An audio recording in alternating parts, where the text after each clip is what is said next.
Goa Organics వారి skin care, hair care, wellness products కోసం AP, తెలంగాణలో డిస్ట్రిబ్యూటర్లు కావాలను వివరాలకు స్క్రీన్ పైన ఉన్న నెంబర్ కి కాల్ చేయండి. లోక్సభ 5వ దశ ఎన్నికల్లో భాగంగా మంగళవారం ఉత్తరప్రదేశ్లోని ప్రముఖ ఆధ్యాత్మిక క్షేత్రం వారణాసి నుంచి ప్రధాని నరేంద్ర మోదీ నామినేషన్ దాఖలు చేశారు.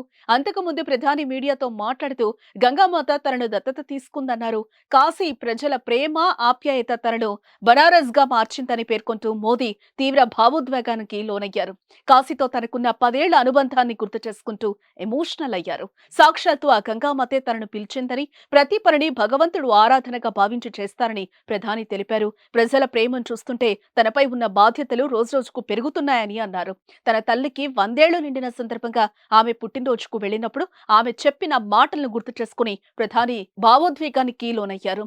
ఎవరి వద్ద లంచం తీసుకోవద్దని, పేదలను మర్చిపోవద్దని అమ్మ చెప్పిందన్నారు. తెలివిగా పనులు చేసి స్వచ్ఛమైన జీవితాన్ని గడపాలని తన తల్లి చెప్పిందని మోదీ కన్నీళ్లు పెట్టుకున్నారు.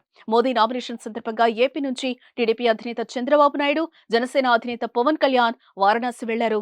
మోదీ ప్రత్యేకంగా ఈ ఇరు నాయకులకు ఆహ్వానం పంపించారు. టీడీపీ, జనసేన, బీజేపీ కూటమిగా ఏపీ ఎన్నికల బరిలో నిలిచారు. అయితే కూటమి విజయం తథ్యమని చంద్రబాబు, పవన్ ధీమా వ్యక్తం చేస్తున్నారు. కాశీ వెళ్లిన పవన్ కళ్యాణ్ సతీ సమేతంగా విశ్వేశ్వరుని దర్శించుకున్నారు. సుమన్ టీవీలో మీ పర్సనల్ అండ్ బిజినెస్ ప్రమోషన్స్ కోసం కింది నెంబర్ కి కాంటాక్ట్ చేయండి.